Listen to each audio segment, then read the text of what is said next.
Good evening. The pessimist complains about the wind. The optimist expects it to change. The realist adjusts the sails. Welcome to BMC News Live in English, brought to you by Al Hilal Hospital and Medical Centers. I am Vinod Narayanan, joining you with the daily news updates. Today's headlines.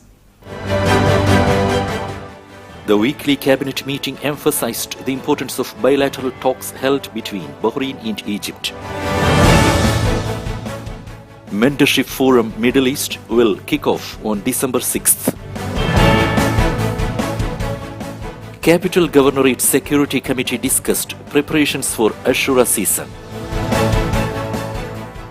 Holders of tourism visas are not allowed to perform pilgrimage. Customs Declaration e-form for travelers in Kuwait. 6 dead and 24 wounded in shooting at Chicago area July 4th parade. News in detail. The weekly cabinet meeting emphasized the importance of bilateral talks held between Bahrain and Egypt. The Deputy Prime Minister and Minister of Infrastructure, His Excellency Sheikh Khalid bin Abdullah Al Khalifa, today chaired the weekly cabinet meeting at Qudaybiya Palace. The cabinet emphasized the importance of bilateral talks held between His Majesty King Hamad bin Isa Al Khalifa and His Excellency President Al Sisi, which were attended by His Royal Highness Prince Salman bin Hamad Al Khalifa, the Crown Prince and Prime Minister. During the meeting, the importance of enhancing bilateral relations and cooperation between Bahrain and Egypt was noted, with the agreements and Memorandum of Understandings signed cited by the Cabinet as evidence of a fruitful visit. Furthermore, the Cabinet commended the official opening of the new passenger terminal at Bahrain International Airport by His Majesty the King and His Excellency Al Sisi, conducted in the presence of His Royal Highness the Crown Prince and Prime Minister. Mentorship Forum Middle East will kick off on December 6th.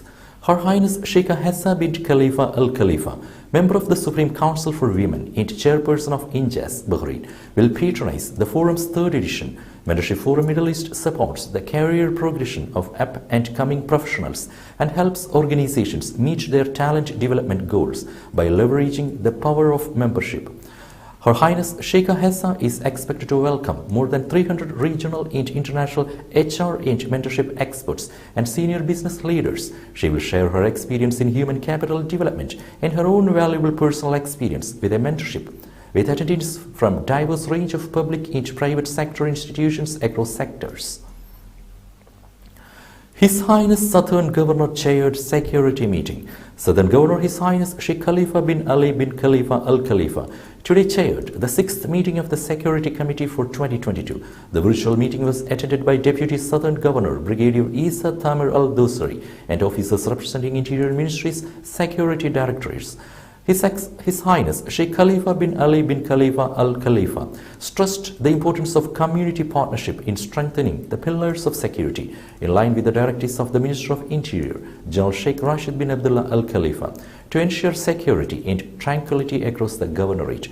His Highness the Southern Governor commended the success of the Awareness Security Exhibition held by the General Directorate of Criminal Investigation and Forensic Science, marking the International Day Against Drug Abuse and Illicit Trafficking, affirming the Southern Governorate's keenness to take part in initiatives and programs marking international occasions in cooperation with the relevant departments, which reflects its commitment to enhancing community partnership and promoting security awareness.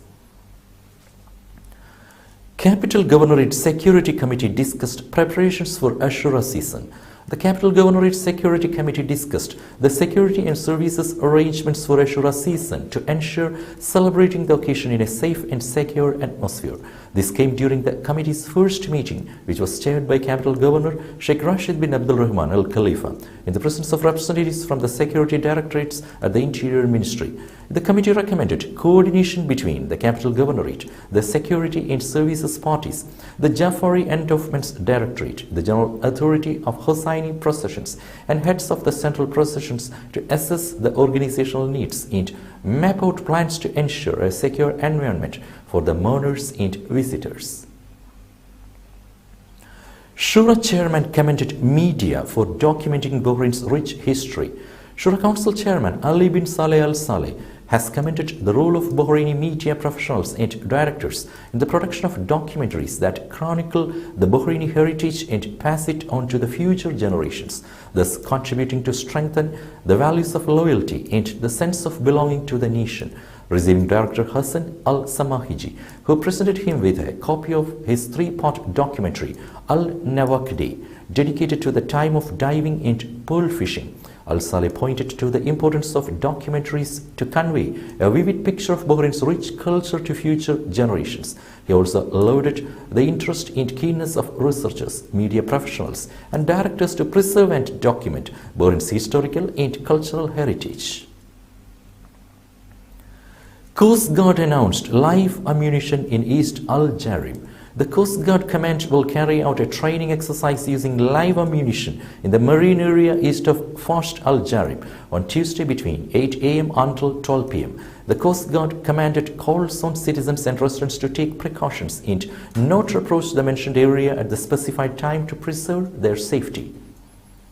Today's COVID updates. COVID updates brought to you by Al Hilal Hospital and Medical Centers.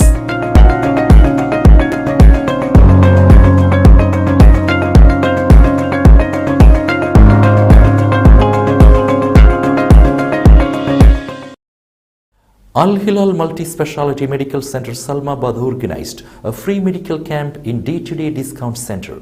The service provided in the camp included free blood pressure and diabetes checkups. Al Hilal also distributed mini body comprehensive checkup coupons, free doctor consultation coupons, and up to 50% discount cards during the event. Now we will be back after a very short break. All your favorite products under one roof in Bahrain at 27-year-old Megamart and Macromart. Bakery, fresh meat and fish, fruits and vegetables, sweets and snacks, ready-to-eat foods, dairy products, grocery or consumer goods. Megamart and Macromart, full of goodness.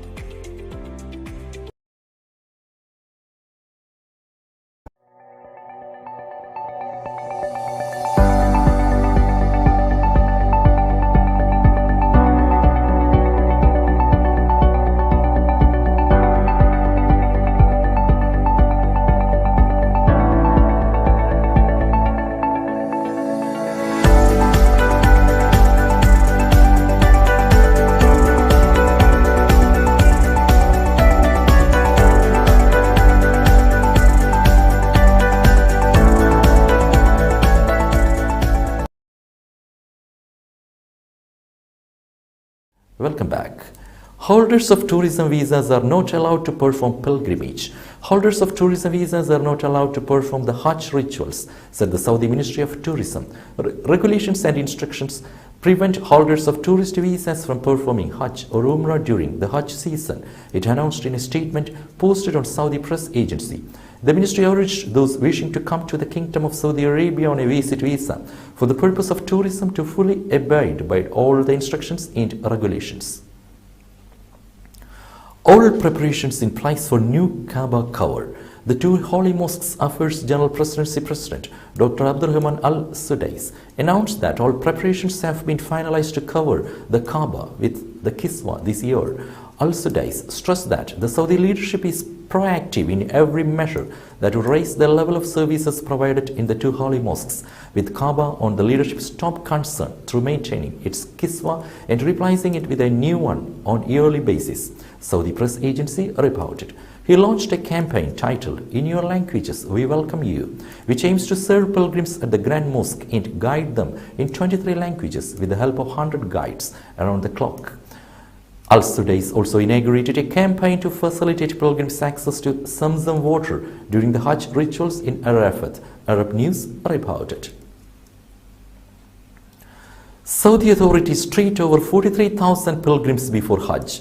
Saudi Arabian Health Ministry stated that the number of pilgrims who received medical services through hospitals and health centers in Makkah and Medina started from reached 43,425. Hospitals and health centers provided specialized treatment to pilgrims, including 5 open heart surgeries, 66 cardiac catheterizations, 182 dialysis procedures, 95 surgical operations, and the admission of 297 pilgrims, Saudi press agency reported. On birth was registered by the ministry, and the virtual health hospital provided a number of virtual services including 4 stroke diagnosis, and 743 pilgrims benefited from the instant counseling services.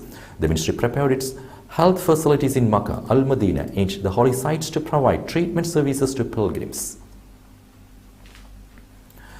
UAE mandates Al Hassan Green Pass for pilgrims. An online Hajj permit service has been launched on Al Hassan app in cooperation with the General Authority of Islamic Affairs and Endowments. The permit is mandatory for pilgrims flying out of the country for Hajj. The Green Pass protocol has been integrated with the e-permit within the app. Pilgrims who are fully vaccinated against COVID-19 and have received the booster doses as due will get the green e-permit on following the steps. Customs Declaration e-form for travelers in Kuwait. Director General of Kuwait General Administration of Customs Sulaiman Al Fahad said the electronic customs declaration form is on way of easing procedures for travelers, as it is activated automatically in accordance with Law number 106 of 2013 on money laundering and financing terrorism. The form is completed electronically prior to arrival in a way that shortens the time and strengthens security, warning that an incorrect declaration will prompt customs authorities to take legal action against the concerned passenger. Every person entering or leaving the country through various ports must disclose to the customs authorities the amount they have in their possession during travel, like currencies or negotiable financial instruments whose value exceeds KD 3000 or the equivalent in any foreign currency. Sydney floods burden 50,000 around Australia's largest city. Hundreds of homes have been inundated in and around Australia's largest city in a flood emergency that is causing trouble for 50,000 people, officials said Tuesday. Emergency response teams made 100 rescues overnight of people trapped in cars, on flooded roads or in inundated homes in the Sydney area. State Emergency Service Manager Ashley Sullivan said, Associated Press reported. Days of torrential rain have caused dams to overflow and waterways to break their banks, bringing in fourth flood emergency in 16 months to parts of the city of 5 million people. Evacuation orders and warnings to prepare to abandon homes were given to 50,000 people, up from 32,000 on Monday, New South Wales Premier Dominic Petrojit said. 6 dead and 24 wounded in shooting at Chicago area July 4th parade. At least 6 people died and 24 were wounded in a shooting at a July 4th parade in the Chicago suburb of Highland Park. Officers are searching for a suspect who likely fired on the festivities from a rooftop, police said Monday. Highland Park Police Commander Chris O'Neill, the incident commander on scene, urged people to shelter in place as authorities searched for the suspect, Associated Press reported. NASA satellite broke from orbit around Earth and heads to Moon. A satellite the size of a microwave oven successfully broke free from its orbit around Earth on Monday and is headed towards the Moon, the latest step in NASA's plan to land astronauts on the lunar surface again. It has been an initial journey already for the Capstone satellite. It was launched 6 days ago in New Zealand's Mahia Peninsula by the company Rocket Lab in one of their small Electron rockets. It will take another 4 months for the satellite to reach the Moon as it cruises along using minimal energy, Associated Press reported. Rocket Lab founder Peter Beck said the relative low cost of the mission, NASA put it as $32.7 million, marked the beginning of a new era of space exploration. With that, we come to the end of today's news. Stay tuned for daily news updates in BMC News Live English at 7:30 p.m. every day. I'm Vinod Narayan signing off from BMC News Live. Good night.